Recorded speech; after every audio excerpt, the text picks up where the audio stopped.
The sharp click of high heels echoed through the marble corridor of West and Langford, one of Chicago's most prestigious law firms. Elena Carter, 28, stepped out of the elevator, breathless as she checked her watch. Late. Again. Her usually neat, dark brown hair was windswept from the brutal downtown gusts. She straightened her navy blazer, attempting to compose herself before entering the conference room. Inside, the atmosphere was taut as wire. Heads turned the moment the door opened. Elena's heart skipped when she spotted Mr. Langford, senior partner, seated at the head of the table, and next to him a man she didn't recognize, yet who seemed to dominate the room effortlessly. Tall, immaculately tailored in a slate gray suit, dark hair swept back just so, he looked like he belonged on the cover of Forbes. But it was his eyes, piercing, calculating, quietly intense, that made Elena's breath catch. "Glad you could join us, Miss Carter," Mr. Langford said evenly, though his tone left no doubt that her tardiness was noted. Elena nodded slightly, her chest tightening with unease. "Ms. Carter, this is Adrian Westwood, CEO of Westwood International, one of our most significant clients," Mr. Langford announced. Elena nodded politely. Adrian gave the slightest nod in return, his gaze never leaving her. "He's dealing with a delicate legal matter. And we believe you're the best person to assist," Langford continued. "The best person?" Elena frowned. "I'm in contracts. I don't specialize in immigration law." "You don't need to," Adrian said, his voice deep and measured, carrying an undeniable authority that seemed to hush the room. "I don't need a specialist. I need a solution." Elena's brows drew tighter. "I'm a Canadian citizen," he explained. "I've lived and run my business in the US for nearly a decade, but due to policy shifts, my visa renewal has been denied. With your level of investment in the US, that's ridiculous," Elena blurted. Adrian's lips curled. Bureaucracy rarely cares about logic. Without a valid visa, he'd have to relocate his headquarters to Toronto. Hundreds of US employees would lose their jobs, and West and Langford would lose one of its biggest clients. Elena remained silent, unease blooming in her chest. "So," Langford clasped his hands, fixing her with a firm look, "the most efficient solution is marriage." Elena nearly laughed. "Excuse me? You mean to marry me?" Adrian said flatly. "Purely procedural," Langford interjected. "A 1-year contract, then a quiet divorce. You'll be compensated $7 million, tax-free, plus an apartment in your name." Elena froze. For a heartbeat, the world around her fell silent. Her mind flickered to her cramped apartment, her father's hospital debt, her brother's tuition. But this was fraud. Illegal.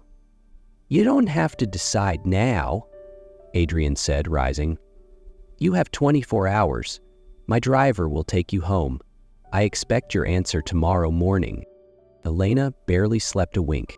She sat in silence by the window of her tiny Chicago apartment, the pale glow of the streetlight reflecting in her tired eyes. In her hand, her phone still displayed Adrian's message. "I trust you'll consider carefully. The driver will pick you up at 8:00 a.m.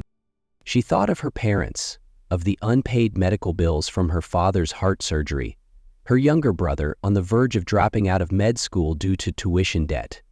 Part of her recoiled at the idea of selling herself. Another part knew this offer might be her only real way out. At exactly 8:00 a.m., the sleek black Bentley waited outside her crumbling apartment building. Elena climbed in wordlessly. The older driver gave a slight nod and steered through downtown toward the gleaming Westwood International Tower. By the time she stepped into the 52nd floor office, her hands were ice cold. Adrian stood with his back to her, facing the skyline. The morning light haloed him in a way that felt theatrical. "You've made your decision?" he asked, not turning around. Elena nodded, forcing her voice steady. "I accept." Adrian turned slowly. His face remained unreadable, but she could have sworn he exhaled just slightly. "Good," he said. "I believe this arrangement will be mutually beneficial." The contract signing happened within the hour. Both legal teams were present. Every clause, Money, living arrangements, confidentiality was discussed in meticulous, clinical detail. The following day, they were married. No flowers, no vows, no family, just a judge and an office clerk. When Adrian leaned down to kiss her, he whispered, "For legality." Their first kiss. Cold, measured, and the final nail in the coffin of any remaining hesitation she had. 3 days after the swift courthouse wedding, Elena officially moved into Adrian's penthouse, a vast, dazzling space that felt more like a luxury showroom than a home. The rooms gleamed with cold lighting and immaculate surfaces, sterile in a way that made her chest tighten. Her suite had already been prepared, stocked with everything, down to the exact perfume she'd bought online once, months ago. "I have a team that's excellent at details," Adrian had said, as if that explained the quiet sense of being monitored. There was no honeymoon, no congratulations, just a calendar filled with what Adrian called image obligations. In the first week, they attended a charity auction, an elite investor dinner, and the launch event for one of Adrian's education initiatives. Elena quickly learned how to rest her hand on Adrian's arm at the right angle for the cameras, how to smile gently, how to tilt her head as he whispered practiced words into her ear, words that sounded like affection, but weren't. Adrian played his part to perfection. He opened car doors, stood close when the press circled, and placed a hand at the small of her back like it was second nature, flawless, effortless, emotionless. And yet, sometimes the cracks in the performance made her hesitate. One morning, she woke to find fresh coffee waiting, her exact blend, brewed just right. Another afternoon, as a sudden downpour hit the city, Adrian stepped out of a meeting to bring her an umbrella. She didn't know if it was rehearsed or something else. One evening, over dinner, she casually mentioned a tough case at the firm. Adrian poured wine in silence, then sat down across from her and listened, really listened, until she finished. Then he said simply, "You missed Clause 8. That contract has a loophole." She stared. "You read my case files?" He shrugged. "I like to understand who I'm in business with." Elena smiled faintly, but something unfamiliar stirred in her chest. If this was all just a performance, why did it feel so convincing? Everything changed on a Thursday night.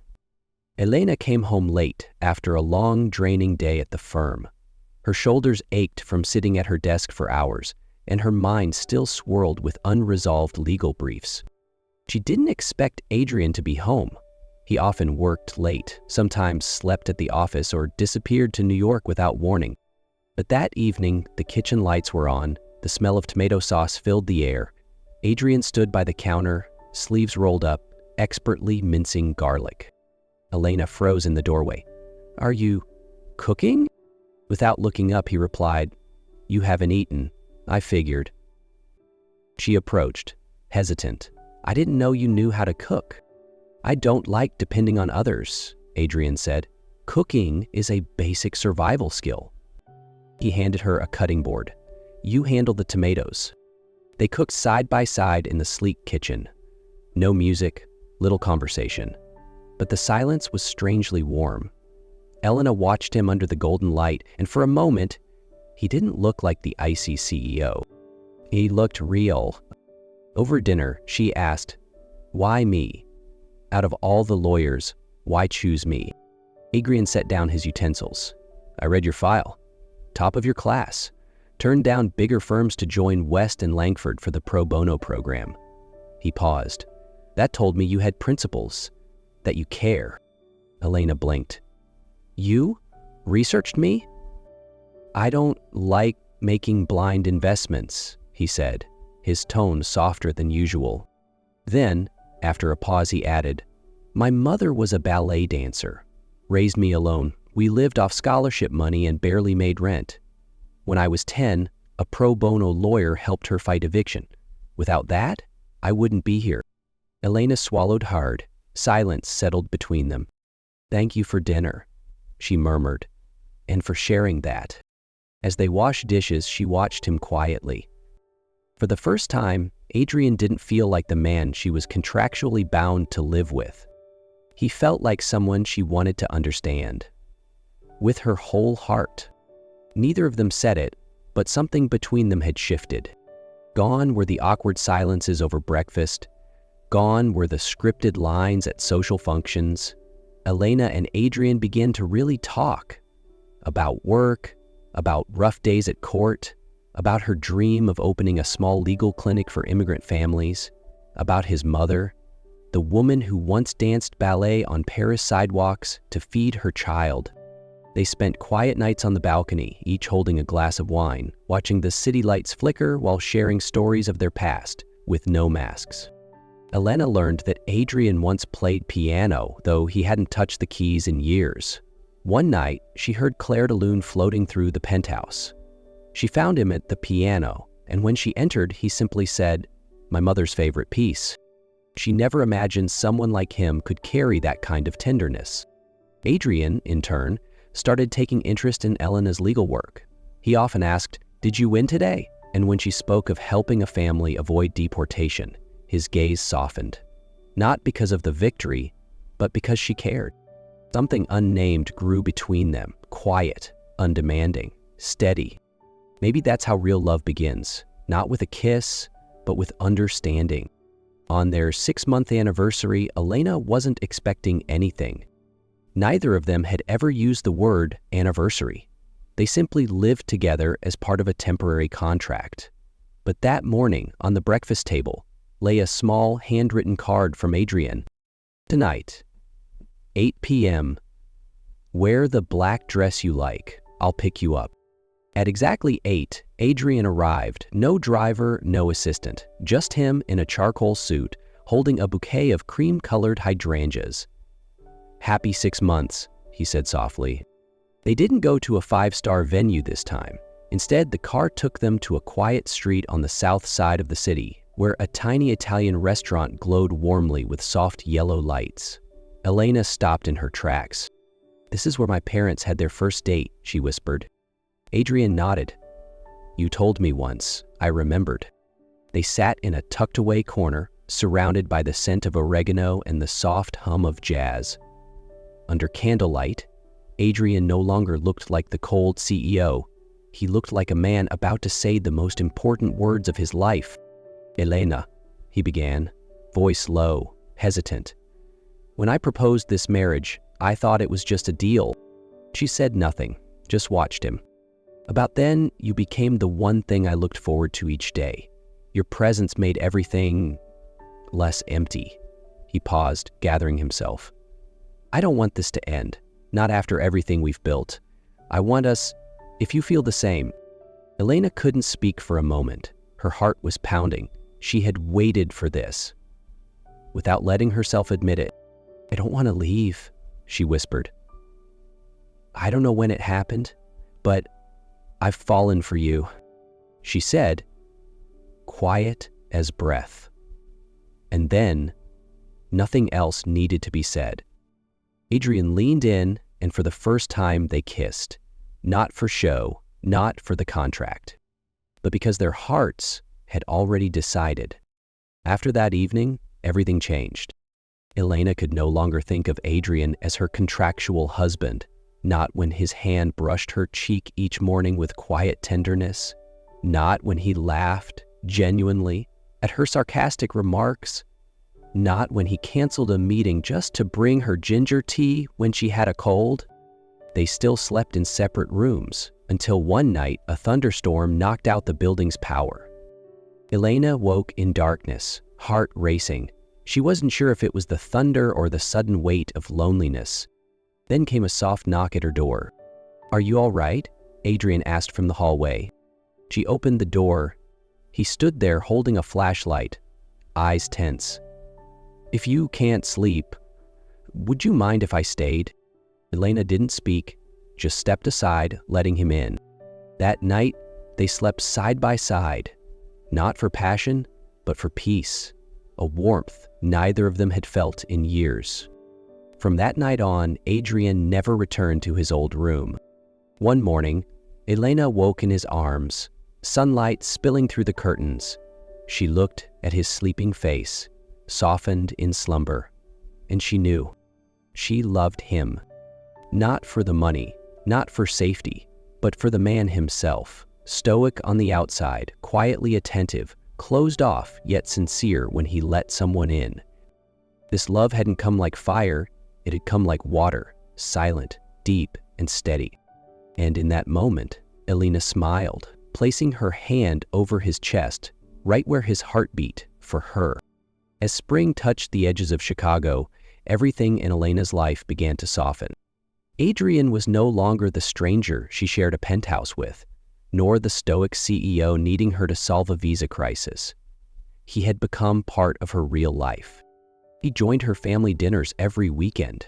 Her mother, once skeptical, now called him by name and ladled extra soup into his bowl without asking. Her father talked baseball with him as if Adrian had always been his son-in-law, not just on paper. Alex, her younger brother, spent hours chatting with Adrian about medical school scholarships. A week later, Adrian quietly sent a recommendation to a major Boston research grant, offering to cover initial costs. No one in her family knew, except Elena. "You didn't have to do that," she whispered when she found out. "I wanted to," Adrian replied simply. The penthouse was no longer silent. It echoed with laughter, the clatter of dishes as Elena cooked and Adrian washed, the sound of a movie playing, her head resting on his shoulder. No more contracts, no more pretending. They lived like husband and wife, truly. One evening, as they lay on the couch, Adrian placed his hand gently on her stomach and asked, "If we ever had a child, who do you think it would look like?" Elena didn't laugh the way she once might have. She held his hand and whispered, "I hope it looks like you."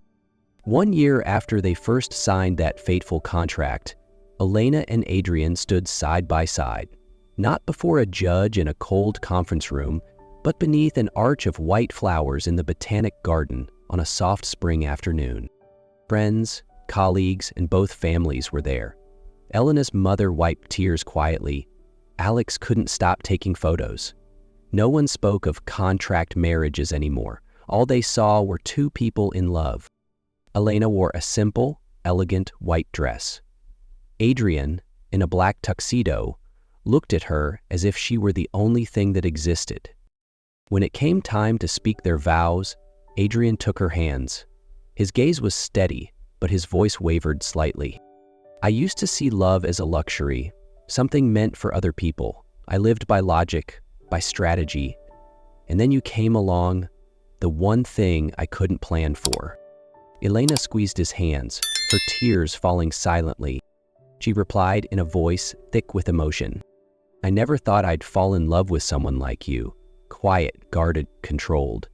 But I was wrong, because behind all of that is a heart that gives, that protects, and that fears losing what it loves. And somehow, in all your silence, you made me feel heard, truly seen, truly loved."